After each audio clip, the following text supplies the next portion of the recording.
నమస్కారం వార్తలకు స్వాగతం. ముందుగా ముఖ్యాంశాలు.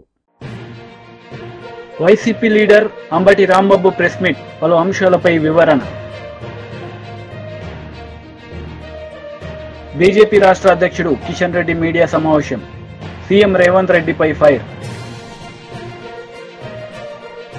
బీజేపీ రాష్ట్ర అధ్యక్షుడు కిషన్ రెడ్డి మీడియా సమావేశం నిర్వహించారు. ఈ సందర్భంగా పలు అంశాలపై ఆయన మాట్లాడారు. చాలా తెలంగాణలో ఉత్పత్తి అవుతుంది. మరి ఈరోజు అధికారంలోకి వచ్చిన తర్వాత కాంగ్రెస్ పార్టీ ప్రభుత్వం మాట మార్చి మెజార్టీ రైతులకు చేయి గుర్తు కోటేసినందుకు చేయి ఇస్తుందని సందర్భంగా మనవి చేస్తున్నాను.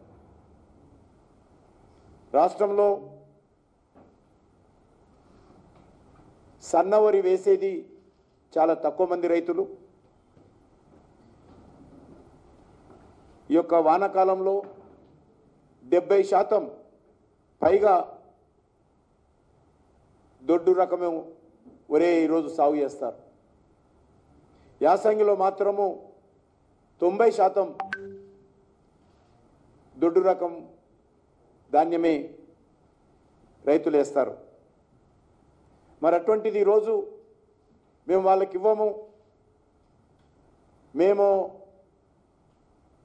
సన్న వడ్లకే ఇస్తాము అని ఈరోజు ఇచ్చిన హామీల నుంచి తప్పించుకునేటువంటి ప్రయత్నం, రైతులకు వెన్నుపోటు పొడిచేటువంటి ప్రయత్నం కాంగ్రెస్ పార్టీ ప్రభుత్వం చేస్తూ ఉంది. ఒక దిక్కు కేంద్ర ప్రభుత్వము మీరు ఎంత సరఫరా చేసినా దొడ్డు బియ్యం కొనడం కోసము కేంద్ర ప్రభుత్వం సిద్ధంగా ఉంది. కేంద్ర ప్రభుత్వము బియ్యం కొనడానికి సిద్ధంగా ఉన్నప్పుడు మీకు వచ్చినటువంటి బాధ ఏంటి అని అడుగుతా ఉన్నాను, మీకు వచ్చినటువంటి నష్టం ఏంటి అని అడుగుతా ఉన్నాను. మీ రాష్ట్ర అవసరాలకు కావాలంటే అదనంగా సన్నబియ్యం సేకరించండి, కానీ కేంద్రము కొంటానన్నటువంటి ఎంఎస్పి ప్రకారము మరి మీరు బోనస్ ఇచ్చి దొడ్డు రకం వరం కొనడానికి ఈ ప్రభుత్వానికి వచ్చినటువంటి ఇబ్బంది ఏందో ఈరోజు ఇచ్చినటువంటి హామీ నుంచి పక్కకు జరగడం తప్ప ఇందులో మరో కారణం కనిపించడం లేదు. ఈ యొక్క మోసం చేయడం తప్ప ఇంకో సమస్య లేదని సందర్భంగా మనవి చేస్తున్నాను. ఈరోజు కేంద్ర ప్రభుత్వము తెలంగాణ రాష్ట్రం నుంచి వరి ఎంత ఉత్పత్తి అయినా ఆ ఉత్పత్తికి సంబంధించి ప్రతి నయా పైసా చెల్లించడానికి సిద్ధంగా ఉంది. అది దొడ్డు బియ్యం కానీ, సన్న బియ్యం కానీ, బాయిల్ రైస్ కానీ ఏదైనప్పటికీ కూడా గత సంవత్సరం మీకు తెలుసు బాయిల్ రైస్ విషయంలో ఢిల్లీకి వచ్చి ధర్నాలు చేశారు కాంగ్రెస్ టీఆర్ఎస్ పార్టీ నాయకులు. కానీ ఆ బాయిల్ రైస్ విషయంలో కూడా ప్రధానమంత్రి గారు తెలంగాణ రైతాంగానికి సంబంధించి సమస్యను దృష్టిలో పెట్టుకొని బాయిల్ రైస్ కూడా ఎంత వచ్చినా కూడా కొనాలని చెప్పి ఆదేశాలు ఇవ్వడం జరిగింది. ఈరోజు అన్ని రకాలుగా నరేంద్ర మోడీ గారి ప్రభుత్వము తెలంగాణ రైతులకు అండగా నిలబడుతున్నప్పుడు మరి ఈరోజు దేవుడు వరమిచ్చినా పూజారి అడ్డుకున్నట్టుగా ఈరోజు కేంద్ర ప్రభుత్వము అన్ని రకాలుగా చివరి గింజ వరకు కూడా న్యాయ. విద్యాశాఖ మంత్రి బొత్స సత్యనారాయణ మీడియా సమావేశం నిర్వహించారు. ఈ సందర్భంగా పలు అంశాలపై ఆయన మాట్లాడారు. వెంటనే కూర్చోబెట్టి పిలిచి ఇచ్చి ఆడి ఖాతాలు రాస్తాడు. ఎందుకు ఓడటానికి టెన్షన్ వస్తుంది కాబట్టి. అది వాళ్ళ ఊర్లో ఉన్న గౌరవం. వృద్ధుడికి కానీ, వికలాంగుడికి కానీ, మహిళకి కానీ, వితంతువుకి కానీ అందరికీ ఇందుకు టైం బౌండ్ గా అలాగే వస్తుందనే నమ్మకంతో వాళ్ళ దాంతో వాళ్ళ విలువ ఎంత పెరిగింది గ్రామాల్లో, ఆ కుటుంబంలో కానీ. మనం 50,000 అప్పుడు 10 రూపాయల టిఫిన్ కొట్టుకి ఎప్పుడో మానేస్తారు. అయినా అడిగి బిలీవ్ చేయడు. ఈ జీతం వస్తాడు ఎవడో తాలూకా ఆ ఛానల్ ఎండి ఇస్తాడు, ఎవడో జీతాలు వాళ్ళు హెచ్ఓడి ఇస్తాడు, ఎప్పుడు ఇస్తాడు, ఎప్పుడు చేస్తాడు, ఎప్పుడు వస్తుందో. కానీ ఇది మాత్రం ఒకటో వచ్చేస్తుంది. నాకు 1వ తారీఖు మధ్యాహ్నం 12 గంటలకల్లా నా డబ్బులు వచ్చేస్తుంది నమ్మకం. అది గ్రేట్ చేశాడు, అది గ్రేట్.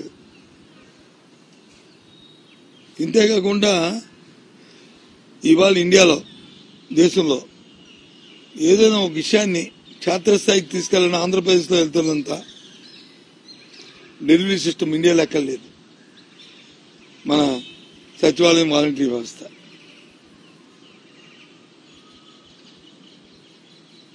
ఇలాంటి వ్యవస్థ ఎక్కర్లేదు దేశంలో. నీకు ఏ వెరిఫికేషన్ కావాలన్నా, ఏ క్యాలిక్యులేషన్ కావాలన్నా, లేదు ఏదైనా ప్రజలకు తెలివి చెప్పాలన్నా, లేదా ప్రజలకు వచ్చి ఏదైనా వాళ్ళతో చేయించాలన్నా ఎంత వ్యవస్థ ఎక్కడ ఉంది? ఉదాహరణ మనం అది చూసాం కదా, ఇది కరోనా వచ్చినప్పుడు మన ఆరోగ్య సురక్ష జరిగినప్పుడు అంత పెద్ద ఎత్తున జరిగింది. ఏ రకంగా ఇప్పుడు మన దగ్గర మొత్తం గ్రామాల్లో అందరి తాలూకా ప్రొఫైల్, మెడికల్ ప్రొఫైల్ మన దగ్గర ఉంది. ఎవరికి ఏ జబ్బు ఉందో, జ్వరం ఉందో, బీపీ ఉందో, షుగర్ ఉందా అని ఎప్పుడైనా అలాంటి డేటాను కలెక్ట్ చేయగలుగుతామా? ఆ డేటాను బట్టి మందులు ఇచ్చారా? ఇవాళ అందరూ రాసిస్తున్నాం. ఇది యూనిక్, ఇది కొత్త సిస్టమ్, కొత్తదనం. ఇది ప్రజలు కోరుకుంటారు. ప్రజలకు ఏం కావాలి? ప్రజలు ఎప్పుడు ఏం కోరుకుంటారంటే, నాకు అదే నా పరిస్థితులు బాగలేవు, నాకు ప్రభుత్వం నాకు తోడ్పాటు ఉండాలా అని కోరుకున్నప్పుడు ప్రభుత్వం వచ్చి అడిగే చూడాలి. అది ప్రభుత్వం తన బాధ్యత. సమాజంలో ఎవరైతే అట్టడుగు వర్గాలు ఉన్నాయో, ఎవరైతే ప్రభుత్వం ఆధారపడి బతుకుతున్న వారు ఎవరైతే ఉన్నారో వాళ్ళ కోసం ప్రభుత్వాలు ఆలోచన చేయాలి. అది మా జగన్మోహన్ రెడ్డి గారు ఈ 5 సంవత్సరాలు చేసింది. అందుకు జగన్మోహన్ రెడ్డి ఏమన్నా అలాంటప్పుడు ఎందుకు అతను వదులుకుంటారు చెప్పండి? అది మా తాలూకా కాన్ఫిడెన్స్. టీడీపీ లీడర్ మీడియా సమావేశం నిర్వహించారు. ఈ సందర్భంగా పలు అంశాలపై ఆయన మాట్లాడారు. చంద్రబాబు నాయుడు గారు అమెరికా వెళ్ళాడా, ఇటలీ వెళ్ళాడా, యూరప్ కంట్రీస్కి వెళ్ళాడా? మీకు అవసరమా? ఎన్హెచ్సి సెక్యూరిటీలో ఉండే వ్యక్తి, ఆయనకి సెక్యూరిటీ రీజన్స్ కారణంగా అన్ని విషయాలు కూడా బయటికి చెప్పరు. మీకు చెప్పాలా? మీరు పనికి మాలిన బ్యాచ్, ఒక మాఫియా బ్యాచ్, మీకు మేము వివరాలు చెప్పాలా ఎక్కడికి వెళ్తుంది? పోనీ చంద్రబాబు నాయుడు గారు కోర్టు ఏమైనా ఆంక్షలు ఉన్నాయా నీకున్నట్టు? నువ్వు వెళ్ళాలంటే, విదేశాలకు వెళ్ళాలంటే కోర్టు పర్మిషన్ తీసుకోవాలి. నీకు కేసుల్లో 13 సిబిఐ కేసుల్లో ఛార్జ్ షీట్లు ఎదుర్కొంటున్నావు, 7 ఈడీ కేసుల్లో ఛార్జ్ షీట్లు ఎదుర్కొంటా ఉన్నావు. నీ ఆస్తులు చాలా వరకు ఈడీ జప్తు చేసింది, నీ పాస్పోర్ట్ సీజ్ అయి ఉంది. నువ్వు విదేశ పర్యటనకు వెళ్ళాలంటే, విదేశాలకు వెళ్ళాలంటే కోర్టులో పిటిషన్ వేసి పర్మిషన్ తీసుకొని వెళ్ళాలి. చంద్రబాబు నాయుడు గారికి ఆ అవసరం లేదే. ఆయన పాస్పోర్ట్ సీజ్ అయ్యలేదు, ఆయన మీద ఛార్జ్ షీట్లు ఫైల్ చేయాలని చూసినా కూడా కోర్టు వాటిని నిరాకరించింది. ఛార్జ్ షీట్లు ఫైల్ అవ్వలేదు ఆయన మీద. నువ్వు పెట్టిన పనికి మాలిన కేసులు ఏది కూడా ఛార్జ్ షీట్లు ఫైల్ అవ్వాలా? ఆయన కోర్టు పర్మిషన్ తీసుకోవాలని ఎక్కడ కూడా, ఆయన బెయిల్ మీద బెయిల్ ఆర్డర్లో ఎక్కడ కూడా బయటికి వెళ్ళాలంటే కోర్టు పర్మిషన్ తీసుకోవాలని కూడా లేదు. ఇంక నీకెందుకు? అవిశ్రాంతంగా పనిచేస్తాడు చంద్రబాబు నాయుడు గారు, ఆయన ఫ్యామిలీ. ప్రతి సంవత్సరం విదేశీ పర్యటనలకు వెళ్ళటం అలవాటు. అదేవిధంగా ఈ సంవత్సరం కూడా వెళ్ళారు. నువ్వు చెప్పాలి, నువ్వు వెళ్ళావు లండను, నువ్వు కోర్టు లండన్ వెళ్ళటానికని చెప్పి నువ్వు ఎక్కినటువంటి విమానం ఆమ్స్టర్డామ్లో ల్యాండ్ అయింది. దీనికి నువ్వు వివరణ ఇచ్చుకోవాలి. నువ్వు నేరస్తుడివి, నువ్వు వివరణ ఇవ్వాలి. నువ్వు చెప్పిన కాడికి వెళ్లాల్సిన అవసరం నీకుంది, లేకపోతే క్రైమ్ అది. చంద్రబాబు నాయుడు గారు చెప్పి వెళ్లాల్సిన అవసరం లేదు. నువ్వు ఎక్కడికి వెళ్తున్నావో కోర్టులో పిటిషన్ ఫైల్ చేసి, నేను పలానా చోటకి పలానా కారణం మీద పలానా పని మీద వెళ్తున్నానని చెప్పి నువ్వు అడిగి వెళ్ళాలి. నువ్వు దాన్ని తప్పితే నువ్వు వైలేషన్, అది నువ్వు వివరణ ఇవ్వాలి. రేపు వచ్చినాక నువ్వు నీకు పత్రిక ఉంది కదా, ఛానల్ ఉంది కదా అని చెప్పి అడ్డగోలు రాతలన్నీ రాపిచ్చి ఏదో చంద్రబాబు నాయుడు గారి మీద ఒక మచ్చయాలని చూస్తూ ఉన్నావు. నీకులాగా లక్షల కోట్లు ఆయన దగ్గర నల్లధనం లేదు. ₹1 నువ్వు పెట్టిన పనికి మాలిన కేసులు ఎక్కడ కూడా ₹1 కూడా నువ్వు నిరూపణ చేయలేవు, జరగవు. ఎందుకంటే ఆయన మచ్చలేని చంద్రుడు. ఆయన ఏ అవినీతి ఆయనకు అంటదో, నువ్వు అంటించలేవు. అంటించడానికి ప్రయత్నం చేసావు. నీ దగ్గర ఉన్నటువంటి తాబేదాన్ని పనికిమాలిన అధికారులు పెట్టుకొని కేసులు పెట్టావు, జైలుకు పంపించి సునకానందం పొందావు. అంతేగాని అంతకుమించి నువ్వేం చేయలేవు. కానీ నీ మీద అట్టగాదే, సిబిఐ ఈడీ ఛార్జ్ షీట్లు ఫైల్ అయి ఉన్నాయి. 43,000 కోట్లు మీ నాన్న అధికారంలో ఉన్నప్పుడు అధికారాన్ని అడ్డం పెట్టుకొని అడ్డగోలుగా దోచేసావని చెప్పి సిబిఐ ఛార్జ్ షీట్లు ఎదుర్కొంటున్నావు. అసలు నువ్వు చెబుతున్నావు సూట్ కేసు కంపెనీలు, షెల్ కంపెనీలు అని. అసలు ఆ పదాలు ఉమ్మడి ఆంధ్రప్రదేశ్ రాష్ట్ర ప్రజలకి పరిచయం చేసిందే నువ్వు. సెల్ కంపెనీలు అంటే, షెల్ కంపెనీలు అంటే తెలియదు ఎవరికి, సూట్ కేసు కంపెనీలు అంటే ఏంటో తెలియదు, క్విట్ ప్రోకో అనే వర్డింగే తెలియదు అసలు ఈ ప్రజలకి. అవన్నీ పరిచయం చేసినటువంటి ఆర్థిక ఉగ్రవాది, ఆర్థిక నేరస్తుడివి నువ్వు జగన్మోహన్ రెడ్డి. కాబట్టి 16 నెలలు జైల్లో ఉన్నావు.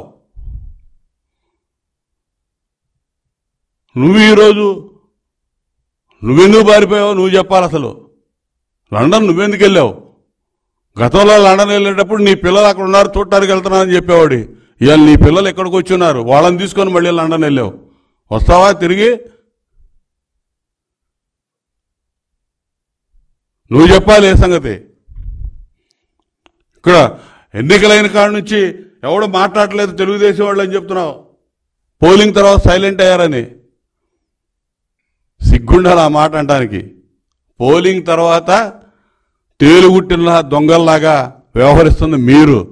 జగన్మోహన్ రెడ్డి దగ్గర నుంచి కింద స్థాయి గల్లీ నాయకుడి దాకా పత్తా లేకుండా పోయారు. ఒక్కడు నోరు తెరవట్లా. ఎవరికి ధైర్యం లేదు. చెప్పానండి పలానా నియోజకవర్గంలో నేను గెలుస్తానని ఎవడాన్ని వచ్చి ఇంకా అవాకులు చవాకులు ఆ పనికి మేల 4-5 మంత్రులు, మాజీ మంత్రులు, ఇప్పుడు మంత్రులు ఉన్నవాళ్ళు మాట్లాడుతూ ఉన్నారు తప్ప. YCP leader Ambati Rambabu media సమావేశం నిర్వహించారు. ఈ సందర్భంగా పలు అంశాలపై ఆయన మాట్లాడారు. ఎక్కువగా హింసాత్మక సంఘటనలు జరిగి, ఒక విధంగా చెప్పాలంటే కానీ విని ఎరుగని రీతిలో ఏ రోజు జరగనటువంటి విధంగా, ఏ ఎన్నికల్లోనూ జరిగినంత హింస అక్కడ చోటు చేసుకుంది. ఆ హింస చోటు చేసుకోవడానికి గల కారణాల మీద మేము ఈసీకి అనేక రకాలుగా రిపోర్ట్ చేయడం జరిగింది. ఆ రోజున పోలింగ్ రోజున పోలీసులు అసలు రిస్క్యూకు రానటువంటి పరిస్థితిని కూడా వివరించడం జరిగింది. తర్వాత అక్కడ పోలీసు అధికారులను సస్పెండ్ చేశారు, కలెక్టర్ని మార్చారు, ఇంకా కొన్ని చోట్ల కలెక్టర్ని మార్చారు. ఏదో కొంత జరిగింది, ప్రాథమికంగా తప్పు జరిగిందనేటువంటి భావన సర్వత్రా వ్యాపించి ఉన్నటువంటి తరుణం. ఈ తరుణంలో మరి అనేక చోట్ల బూతులు క్యాప్చర్ చేసుకున్నారు, దొంగ ఓట్లు వేసుకున్నారు, ఈవీఎంలను పగలగొట్టడానికి ప్రయత్నం చేశారు, బూత్ క్యాప్చరింగ్ జరిగింది. తెలుగుదేశం వాళ్ళు కూడా భయంకరంగా చేసేటటువంటి పరిస్థితి కనిపించింది. ఇక్కడ ప్రధానంగా ఇవాళ నేను మాట్లాడాలనుకుంటున్న అంశం ఏంటంటే, పిన్నెల రామకృష్ణారెడ్డి గారు మాచర్ల నియోజకవర్గంలో చాలా దారుణాలు జరిగిపోయాయి.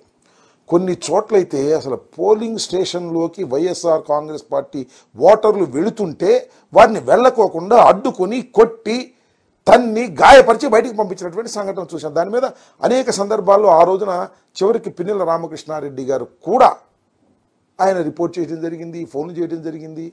కానీ ఎవరు పోలీసులు రిస్క్కి రాలేదు.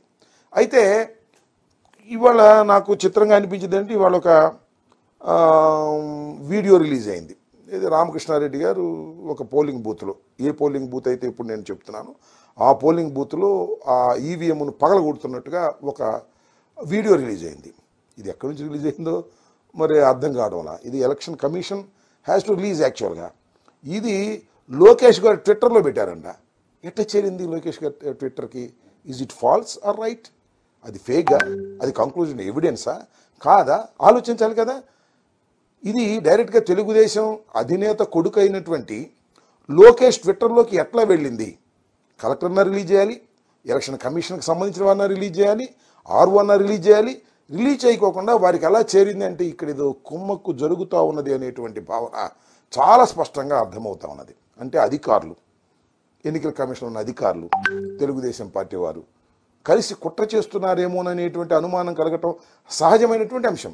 ఒకవేళ అది నిజంగానే జరిగిన సంఘటన అనుకోండి, చట్టం తన పని తాను చేసుకుంటుంది, దానిలో ఏ విధమైన తప్పిదము లేదు. మేము అనేది ఏంటంటే ఇట్స్ ఎ ఫేక్ కూడా కావచ్చు అనేటువంటి అభిప్రాయం. అదే బూత్లో నేను మనవి చేస్తున్నా, ఎక్కడైతే ఇవాళ ఆ పాలవాయి గేట్ అనేటువంటి బూత్ ఉందో ఆ బూత్లో ఎంత దారుణంగా జరిగిందంటే, అంతకుముందు మన పిల్లల రామకృష్ణారెడ్డి గారు చాలా క్లియర్గా ఎస్టాబ్లిష్ చేశారు అక్కడ. అది కూడా నేను మీకు చూపిస్తా.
ఓటర్లు ఆ బూత్లోకి వెళ్ళి స్వేచ్ఛగా ఓటేస్తే ఒప్పుకోనటువంటి పరిస్థితి, బూత్ బయట హింసించి తరిమేస్తున్నటువంటి సందర్భం.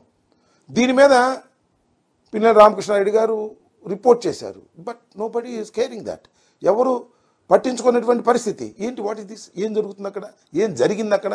ఇది కుట్రపూరితంగా వైఎస్ఆర్ కాంగ్రెస్ పార్టీకి అనుకూలమైనటువంటి బూతుల దగ్గర బయట గొడవ జరుగుతున్నా కూడా పోలీసులు పట్టించుకోకుండా ఉండేటటువంటి పరిస్థితి వచ్చింది. ఇది వాస్తవమైనటువంటి విషయం. దీని మీద ఏమి తీసుకునేటువంటి పరిస్థితి. నేను ఇంకోటి కూడా ఈ సందర్భంగా నేను మనవి చేస్తున్నా. చాలా నియోజకవర్గాల్లో బూత్ క్యాప్చరింగ్ జరిగాయి. నా కాన్స్టిట్యున్సీలో కూడా బూత్ క్యాప్చరింగ్ జరిగి తెలుగుదేశం వాళ్ళు ఓట్లు వేసుకున్నారు.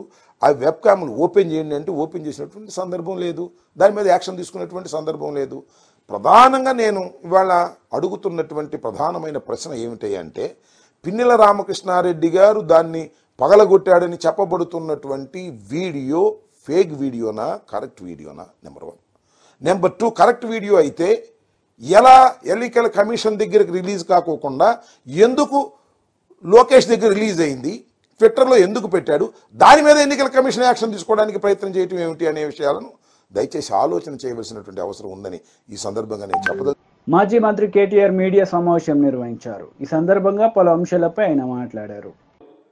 కాంగ్రెస్ పార్టీ ఏదైతే భూతల స్వర్గమైపోతుంది మాకు ఓటేస్తే అని చెప్పి హామీలు ఇచ్చిందో, 6 గ్యారంటీలు 420 హామీలు ఇచ్చి మరి ఊకదంపుడు ఉపన్యాసాలు ఇచ్చి ఒక భ్రమపూరితమైన వాతావరణం కల్పించిందో, అందులో హనుమకొండలో, ఉమ్మడి వరంగల్ జిల్లాలో చాలా చోట్ల 10 నియోజకవర్గాల్లో మనం ఓటమి పాలైనాం.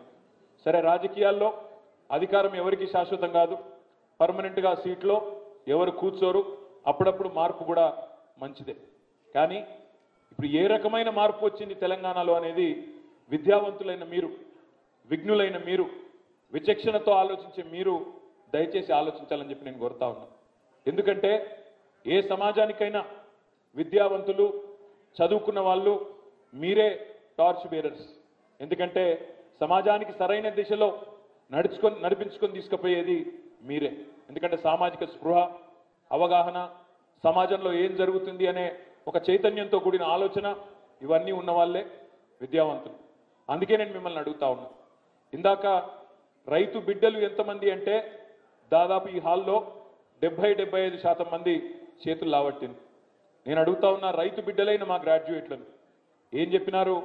కాంగ్రెస్ పార్టీ ఆనాటి అధ్యక్షులు, ఇప్పటి ముఖ్యమంత్రి రేవంత్ రెడ్డి గారు, కేసీఆర్ గారి ద్వారా ₹1,00,000 రుణమాఫీ జరిగినా మీరు అర్జెంటుగా బ్యాంకుకు పోండి, 2 లక్షలు తెచ్చుకోండి, నేను వస్తున్నా, డిసెంబర్ 9 నాడు సంతకం పెడతా, వెంటనే రుణమాఫీ చేస్తా అని చెప్పి ఊరూరా ఊకదంపుడు ఉపన్యాసాలు ఎన్నిచ్చినాడో మీకు గుర్తుండాలి. ఈరోజు మరి అధికారంలోకి వచ్చి 5 నెలలు దాటిపోయింది, 6వ నెల నడుస్తూ ఉన్నది. డిసెంబర్ 9 రుణమాఫీ అన్నాడు. డిసెంబర్ 9 పోయింది, జనవరి 9 పోయింది, ఫిబ్రవరి 9 పోయింది, మార్చి, ఏప్రిల్, మే 9 కూడా పోయింది. ఇంకా తొందరలో జూన్ 9 కూడా రాబోతా ఉంది. మరి జరిగిందా రుణమాఫీ? జరిగిందా? కేసీఆర్ 10,000 ఇస్తున్నాడు రైతు బంధు, నేను 15,000 ఇస్తా అన్నాడు రైతు భరోసా. ఒక్కరికన్నా వచ్చిందా రైతు భరోసా? కేసీఆర్ ఇచ్చిన రైతు బంధుకే దిక్కులేదు నిన్న మొన్నటి దాకా. ఈ ముఖ్యమంత్రి వచ్చిన తర్వాత రైతు భరోసా అన్నాడు, 10,000 కాదు 15,000 అన్నాడు. మరి కేసీఆర్ గారు ఉన్నప్పుడేమో ఆనాడు రైతు బంధు వచ్చేది, టైంకి వచ్చేది. ఏ టైంకి వచ్చేది? నాట్లేసే టైంకి వచ్చేది. ఈయన రేవంత్ రెడ్డి వచ్చినాక ఎప్పుడు వచ్చింది రైతు బంధు? ఓట్లేసే టైంకి వస్తున్నది. డిసెంబర్లో పడాల్సిన రైతు బంధు మేలో వేసి అది కూడా ఘనకార్యం అన్నట్టు జబ్బలు తెరుచుకుంటున్నాడు ముఖ్యమంత్రి. ఇంకొక మాట చెప్పిండు అన్నాడు, కేసీఆర్ భూస్వాములనే చూసుకుంటుండు, నేను కౌలు రైతులకు ఇస్తా రైతు భరోసా అన్నాడు. 15,000 ఇస్తా అన్నాడు. రైతు కూలీలను నెలకు 1,000 రూపాయలు ఇస్తా అన్నాడు. ఒక్కటన్నా జరిగిందా? జరగకపోగా నిన్న ఎంత పెద్ద మోసం జరిగిందో ఒక్కసారి ఆలోచించండి. ఎన్నికలకు ముందేమో 500 రూపాయల బోనస్ కింటాల్కు 500 బోనస్ అన్నాడు. మేనిఫెస్టోలో ఏం పెట్టిండు? ఎంఎస్పి 2,183 రూపాయలు ఉన్నది, మేమిచ్చే బోనస్తో కలిపితే రైతులకు 2,683 రూపాయలు వస్తుందని చెప్పి అందులో పెట్టిండు. ఇక్కడ ఉన్న మా రైతు బిడ్డలను నేను అడుగుతున్నా, 2,183 రూపాయల ఎంఎస్పి దొడ్డు బియ్యానికే ఉన్నది కదా. మరి నువ్వేమో మేనిఫెస్టోలో పెట్టిందేమో దొడ్డు బియ్యానికి, దొడ్డు బియ్యం వచ్చే వడ్లకు నేను ఎంఎస్పి ఇస్తా, బోనస్ ఇస్తా అని పెడితివి. 2,183 దొడ్డు బియ్యంకున్నది, దొడ్డు వడ్లకున్నది. అదేవిధంగా సన్న బియ్యానికి మాత్రం ఇంకో 20 రూపాయలు ఎక్కువ ఉన్నది. మేనిఫెస్టోలో రేవంత్ రెడ్డి పెట్టిండు 2183 ప్లస్ 500 2,683 రూపాయలు ఇస్తానేనని చెప్పిండు. మరి నేనేం చెప్పిండు? క్యాబినెట్లోకి వెళ్ళి బయటకు వచ్చి సన్న వడ్లకే ఇస్తా అని చెప్తా ఉన్నాడు. మరి మనం ఆలోచించాల్సిన అవసరం ఉంది. ఎన్నికలకు ముందేమో దొడ్డు వడ్లకు ఇస్తా అని, ఇలా సన్న వడ్లకే ఇస్తా అంటే సన్నాయి నొక్కులు నొక్కే ఈ సన్నాసులకు నిలదీసేటోళ్ళు శాసన మండలిలో ఉండాలనా లేదా రైతు బిడ్డలుగా మీరు ఆలోచించాలని చెప్పి నేను కోరుతా ఉన్నా. రేపటి రోజున ఎవరు ఉండాలి శాసన మండలిలో ఇట్లాంటి సమస్యలు వచ్చినప్పుడు అంటే మనం ఆలోచనతో ఓటేస్తే అట్లాంటి ఆలోచనతో కూడిన వ్యక్తులు, వివేకంతో రేపటి రోజున మీ తరఫున గొంతు విప్పే వ్యక్తులు శాసన మండలిలో ఉంటే న్యాయం జరుగుతుంది. ఇదే హనుమకొండలో, ఇదే వరంగల్లో వినయ్ భాస్కర్ గారి కృషితో మీ అందరి మరి ఇక్కడి నాయకుల ఒత్తిడితో ఆనాడు హైదరాబాద్లోనే కాదు ఐటీ అనేది విస్తరించాలని చెప్పి వరంగల్కి ఒకటే రోజు నేను ఆనాడు వచ్చి 6 కంపెనీలు ఇక్కడ ఇనాగ్రేట్ చేసిన. టెక్ మహీంద్రా, జెన్పాక్ట్, ఇంకా 4 కంపెనీలు అన్ని కూడా ఇనాగ్రేట్ చేసినాం. ఇలా బాధ ఎక్కడ అనిపిస్తుందంటే మార్పు అని ఉదరగొట్టింది. ఇలా మార్పు ఏంది? టీడీపీ లీడర్ మీడియా సమావేశం నిర్వహించారు. ఈ సందర్భంగా పలు అంశాలపై ఆయన మాట్లాడారు. జగన్మోహన్ రెడ్డి మార్చి నెలలో దగ్గర 13,000 కోట్ల కాంట్రాక్టులకు బటన్ నొక్కాడు. పేదలకు ఇవ్వాల్సిన పెన్షన్ డబ్బులు కూడా ఏప్రిల్లో 3 రోజులు 4 రోజులు డబ్బులు అందకు కూడా ఇబ్బంది పడ్డారు. మే నెలలో కూడా అదే జరిగింది తంతు. అటువంటిది ఇవాళ మే 17న మీరు నొక్కిన 4,000 కోట్ల బటన్ నొక్కుల్లో 2,000 కోట్లు కాంట్రాక్టర్లకు వెళ్ళాయి. అంటే దగ్గర 15,000 కోట్లు మీ అస్మదీయులకి, మీ ఎమ్మెల్యేలు, మంత్రులు, కాంట్రాక్టర్లు, మీ తాలూకా అస్మదీయులకి, కాంట్రాక్టర్లకి, ఏజెన్సీలకు కట్టడానికి 15,000 కోట్లు ఉన్నాయి. పేదల ఆరోగ్యం ఏదైతే పేద మధ్యతరగతి ఆరోగ్యం హాస్పిటల్స్ కట్టాల్సిన డబ్బులు 1,500 కోట్లకి జగన్మోహన్ రెడ్డి చేతులు రాలా, చీఫ్ సెక్రటరీకి చేతులు రాలా, ప్రభుత్వ సంబంధిత అధికారులకు చేతులు రాలా. దీని పట్ల పేదల ఆరోగ్యం పట్ల మీకు ఏమాత్రం చిత్తశుద్ధి ఉందో అర్థమవుతూ ఉంది. నాసిరకం మద్యం తాగిచ్చారు. దగ్గర 35 లక్షల మంది అనారోగ్యం పాలయ్యారు. దాంట్లో దగ్గర 30,000 మంది చనిపోయినట్టు కూడా పత్రికల్లో రకరకాల కథనాలన్నీ కూడా మనం చదివాం. ఇవాళ మీరు ఈ హాస్పిటల్స్కి డబ్బులు ఆపి మీ కాంట్రాక్టర్లకి, మీ ఏజెన్సీలకి డబ్బులు నొక్కుంటా ఉన్నారంటే మీ చిత్తశుద్ధి ఏంటో రాష్ట్ర ప్రజలకు అర్థమవుతుందని చెప్పి కూడా నేను తెలియజేస్తా ఉన్నాను. దగ్గర ఎన్టీఆర్ వైద్య సేవ పథకం కింద నిధుల్లో 45% రోగి ఆపరేషన్లకు ఇచ్చేవాళ్ళం, 35% సర్జరీలకి డాక్టర్లకు ప్రోత్సాహంగా ఇచ్చేవాళ్ళం, 20% నిధుల్ని ఖాతాల్లో ఉంచి అవసరాన్ని బట్టి బోధనా ఆసుపత్రులకి ఉపయోగించే పరిస్థితి తెలుగుదేశం ప్రభుత్వ హయాంలో ఆరోగ్యం పట్ల, హెల్త్ డిపార్ట్మెంట్ పట్ల ఎంత శ్రద్ధ పెట్టి ఇవాళ ఆరోగ్యాన్ని, పేద ప్రజల ఆరోగ్యాన్ని కాపాడితే ఇవాళ మీరు అడ్మినిస్ట్రేటివ్ హాస్పిటల్స్ ఏమో 13 అంటారు, మానిటరింగ్ హాస్పిటల్స్ ఏమో 26 అంటారు. మొత్తం అర్థం కాకుండా వైద్య ఆరోగ్య రంగాన్ని మీ అధికారులు మీరు కలిసి కోడికత్తి డాక్టర్కి ఆంధ్రప్రదేశ్లో హాస్పిటల్ కమిటీలకు చైర్మన్గా పెట్టి మీ కోడికత్తికి గాయానికి కుట్లేశారని 1000 కోట్లు పైగా మీ డాక్టర్కి చైర్మన్గా, కోడికత్తి డాక్టర్కి చైర్మన్గా పెట్టి ఆయన ఖర్చు పెట్టే విధంగా 1000 కోట్లు మీరు ప్రభుత్వ డబ్బుని, కేంద్ర రాష్ట్రాలు ఇచ్చిన డబ్బుని మీరు ఆ విధంగా దుర్వినియోగం చేసింది కూడా పత్రికల్లో, ప్రజల్లో చర్చ జరుగుతూ ఉన్నాయి. దీనికి సమాధానం చెప్పరు, దీనికి సమాధానం చెప్పే పరిస్థితి లేదు.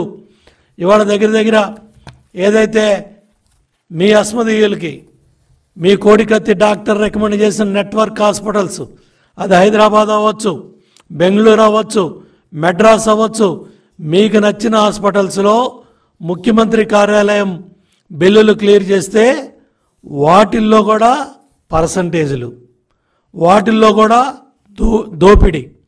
అదేవిధంగా మీరు ఎచ్చుగా బడాయిగా చెప్పుకునే ఇవాళ కట్టే హాస్పిటల్స్లో కట్టే ఇన్ఫ్రాస్ట్రక్చర్, మెడికల్ కాలేజీ బిల్డింగుల్లో కూడా 300 కోట్లు కమిషన్లు దండుకున్నారంటే ఆ డబ్బులు కట్టినా ఇవాళ ఈ ఆరోగ్యశ్రీ హాస్పిటల్స్లో వైద్య సేవలు ఆగుండేవి కాదు. అంటే మీ దోపిడీకి, మీ కమిషన్ల కక్కుర్తికి ఏ డిపార్ట్మెంటు, ఏ భవనాలు, ఏ ఇన్ఫ్రాస్ట్రక్చరు, ఏ హాస్పిటల్స్ బిల్డింగ్లో కూడా జగన్మోహన్ రెడ్డి ప్రభుత్వం దోపిడీకి, మీ అనుయాయుల దోపిడీకి ఎక్కడా కూడా ఏది కూడా వదిలిపెట్టకుండా దోపిడీ చేశారు. ఈ 5 ఏళ్లలో హెల్త్ సెక్టార్ని ఎంత అడ్డగోలుగా, ఇష్టారాజ్యంగా, మీ ఇష్టం వచ్చినట్టుగా 104 ఏమైంది, 108 ఏమైంది, మీ ఫ్యామిలీ డాక్టర్ కాన్సెప్ట్ ఏమైంది, మళ్ళీ సురక్షా పథకం, ప్రతి పథకానికి మీ పథకాలు, మీ కుటుంబ సభ్యులు, మళ్ళీ సురక్షా పథకం అని చెప్పి హాస్పిటల్స్లో పనిచేసే డాక్టర్స్ కానీ, ఎవరైతే మరి ప్రైవేట్ హాస్పిటల్స్లో ఉన్న డాక్టర్లందరినీ కూడా మీ ప్రచార పిచ్చిలో, మీ ఓట్లు దండుకునే కార్యక్రమంలో గత 6 నెలలుగా మీరు ఈ డాక్టర్లందరినీ కూడా ఈ మొత్తం 6 నెలల నుంచి మీరు గ్రామాల్లో వాళ్ళందరినీ పంపించి ఏ విధంగా ఓట్లు దండుకోవాలి, ఏ విధంగా సరే మళ్ళీ 4 ఓట్లు వార్తలు ముగించే ముందు ముఖ్యాంశాలు మరోసారి. YCP leader Ambati Rambabu press meet, పలు అంశాలపై వివరణ. బీజేపీ రాష్ట్ర అధ్యక్షుడు కిషన్ రెడ్డి మీడియా సమావేశం, సీఎం రేవంత్ రెడ్డిపై ఫైర్. ఈ వార్తలు ఇంతటితో సమాప్తం. తిరిగి ప్రసారమయ్యే వార్తల్లో మళ్ళీ కలుద్దాం. అంతవరకు సెలవు. నమస్తే.